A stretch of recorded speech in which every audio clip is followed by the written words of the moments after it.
So now we're going to start another word problem section, this time on coins and costs and value. And a few things for you to remember are, first of all, and this is something you already know, the value of a dime. Dimes are valued at 10 cents, so I can either say 10 or I can say 0.10, depending on the context of what I'm talking about. Then I can kind of go and say quarters are 25, and nickels are 5. You should know that. And I could change the decimal values to $0.05 or $0.25. Now, we're going to do this with a table system just to kind of help you organize. Eventually, you'll get to the point where you don't have to do these with tables. So these are the tables. We're also going to do these with one variable. We're not going to use a system of equations. For those of you that have done substitution or elimination, we're going to stick with one single variable. And the other things is that this table is going to act as the let statement. We always have to define a variable before we use it. So let statement, table, solve the problem, state solution, and a complete sentence answer. That's another thing that's important. So let's start. Gina has a pile of 50 dimes and nickels worth $4.30. How many coins does she have? So think of a pile of 50 coins, and it's $4.30. You should have an idea of how many coins she has. So if we have dimes and nickels, I'm going to have this be dimes, nickels, and then this is going to represent a total here. And this is going to be the number, or I can say the amount. This is going to be a value. Then we have a total value column on the right. That was what we get when we multiply the amount by the value. So amount times value equals the total value of that coin. So if we have a pile of 50 dimes and nickels, we have 50 total. And if I say let D be the number of dimes, this is the first column point that I need you guys to kind of really hone in on. Because if I have a total of 50 and I have D dimes, then this is going to be the total minus the part. Don't put N. We can't use two variables. We want to say 50 minus D. And convince yourself of that. If I had 10 dimes, then I have 50 minus 10 nickels. That should make sense. Okay. Then we're going to go to value. And let's do the value in cents, because then we don't have to use decimals. So I'm going to say 10 for the dimes and 5 for the nickels. And I'm going to multiply that across to get the total value, 10D, and 5 times 50 minus D in parentheses. And my total value here should actually be 430. Now I'm going to put 430 because I'm changing it to cents. And this is going to be my equation. 10D, the value of the dimes, plus 5 times 50 minus D, the value of the nickels, equals 430. Let's do a little multiplication. 250 minus 5D equals 430. Keep simplifying the left, so 10D minus 5D is 5D, plus 250 equals 430. Subtract 250, and I would get 5D is equal to, that would be 180.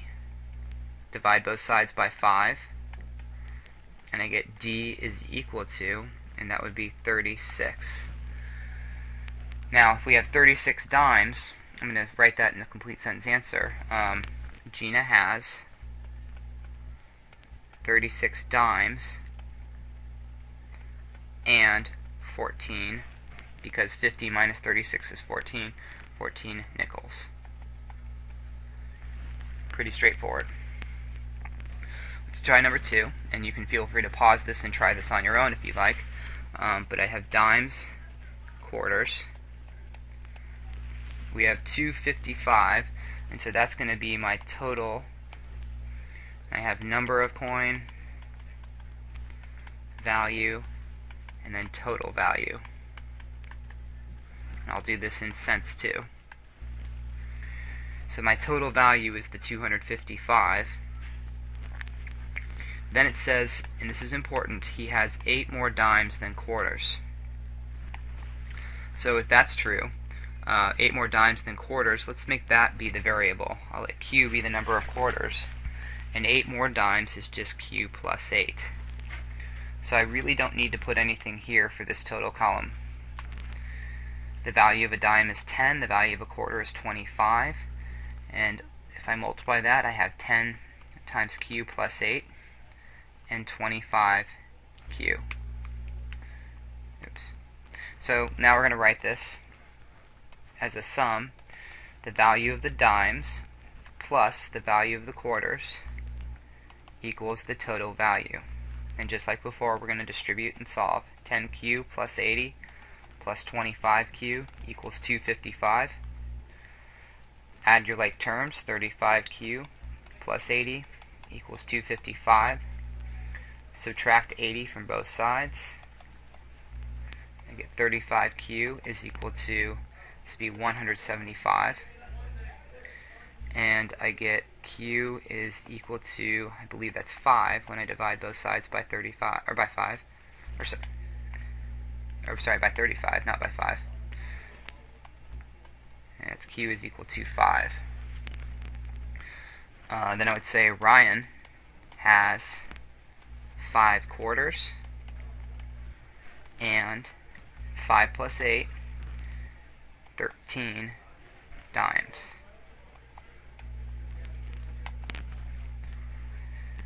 Next one.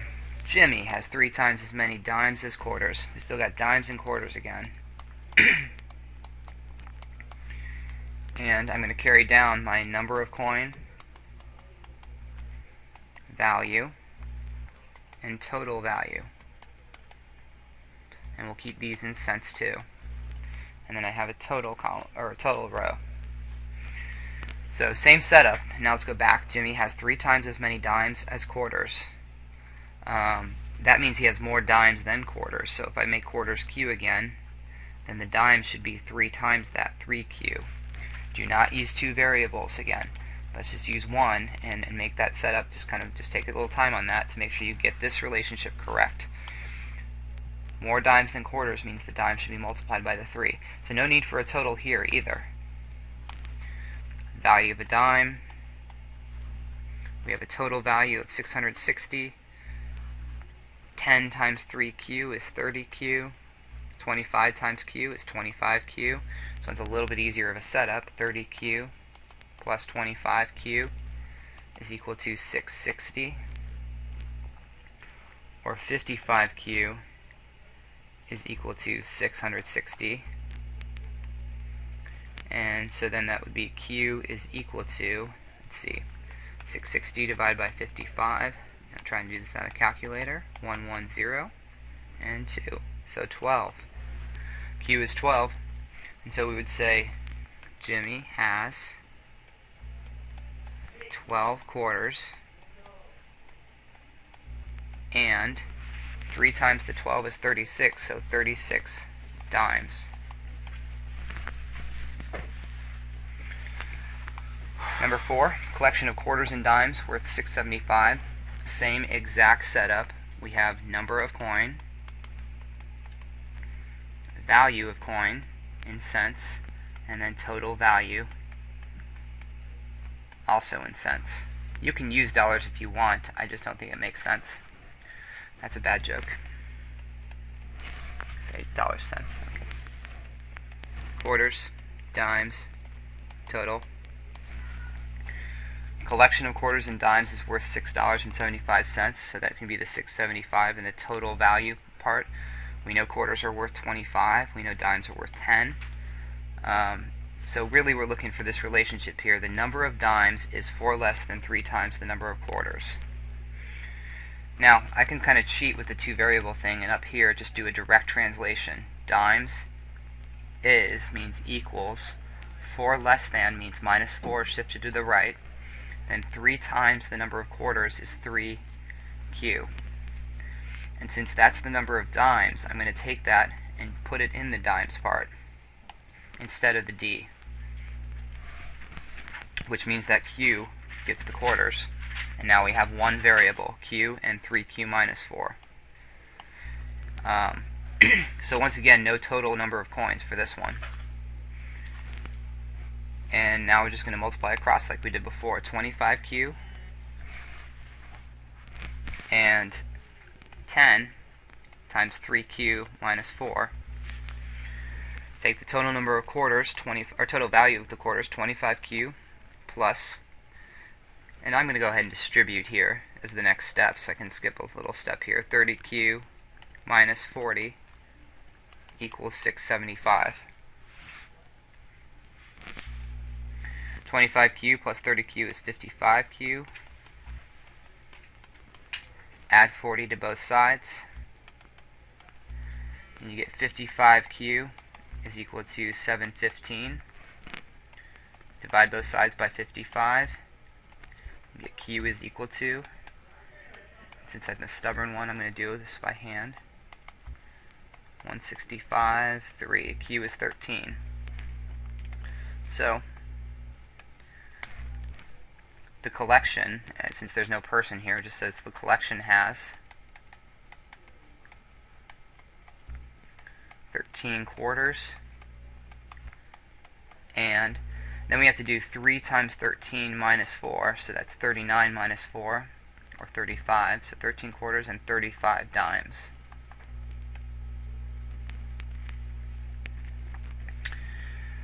Next, at the end of the day, a postal worker has 1.5 times as many 25-cent stamps as 45-cent stamps, with a combined value of $19.80 or $19.80. How many 45-cent stamps does she have?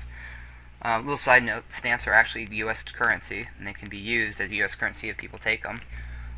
But this is just the same as a coin problem. It might as well be a quarter instead of a 25-cent stamp. So instead of number of coin, it will just be number of stamp. Instead of value of coin, it's just be value of the stamp. And then we have total value in cents. Same exact idea. We won't call them quarters and dimes, we'll call them 25-cent stamps and 45-cent stamps. And then we have the total value row, where I'm going to take that $19.80 and stick it in there as 1980, so we can keep working in cents. Number of stamps, let's kind of go back to that. I can put the value as 25 and 45, and then let's highlight the relationship between the number of stamps. 1.5 times as many 25-cent stamps as 45-cent stamps. I think it's important to look at 1.5, and instead of seeing 1.5 or 1 1/2 to make that 3 halves. Remember, we prefer working in improper fractions. 3 halves is the same as 1.5, but 3 halves is the one we want to use here. 3 halves times as many 25-cent stamps as 45-cent stamps. So then you have to ask yourself, which one does she have more of? 1.5 times as many 25-cent stamps as 45-cent stamps. She has more 25-cent stamps. So I'm going to go use a boring little X here, and we'll put an X on the 45-cent stamps, and then 3 halves X for the 25-cent stamps. And before you move on, just check to make sure you've got the relationship right. Which one is bigger? 1.5 times as many 25-cent stamps meant the bigger one was the 25-cent stamps. That matches this bigger one, matches where this is. It all matches as to which one's biggest. And now we can do product. So 25 times 3 halves is 75 halves X and 45X. And so I'm going to build the sum now. 75 over 2X plus 45X equals 1980. Also the year I was born.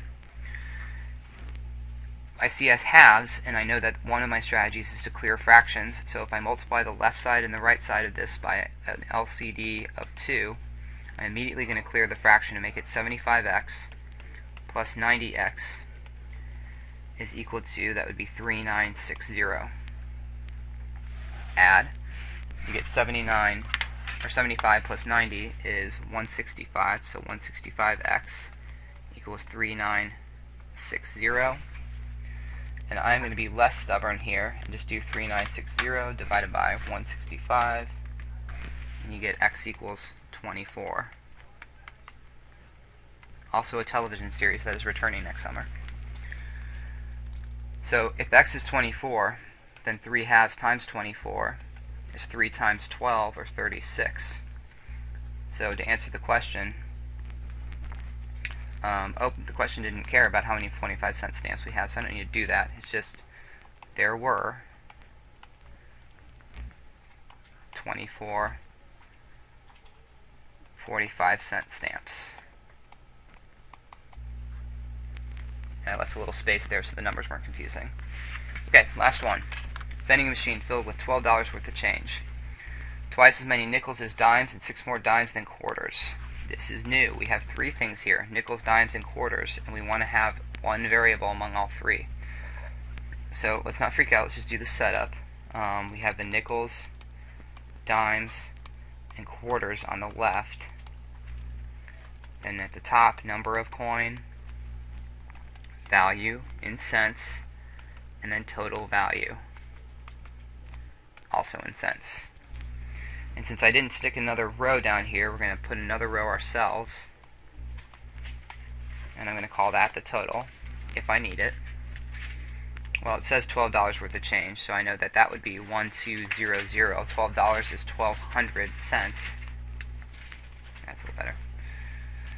Then I'm going to look back at the relationship statement. Well, I suppose I can put the value down, 5, 10, and 25.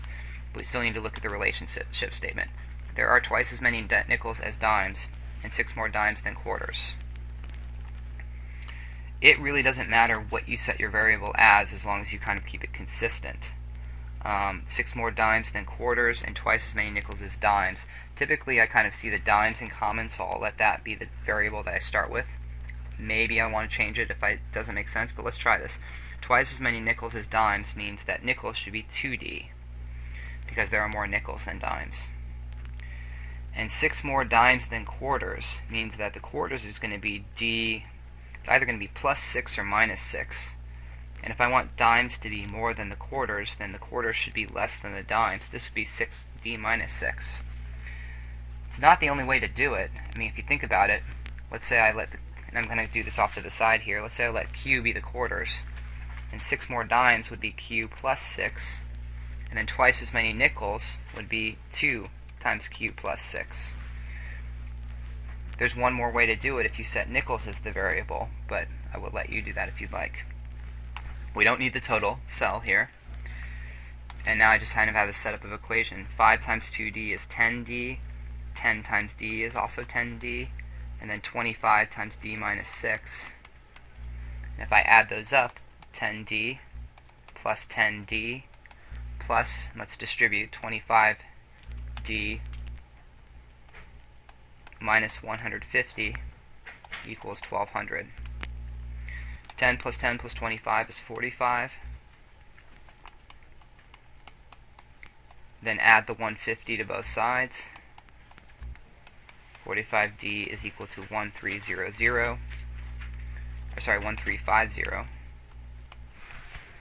And I'm going to be lazy again and use a calculator. 1350 divided by 45 is 30.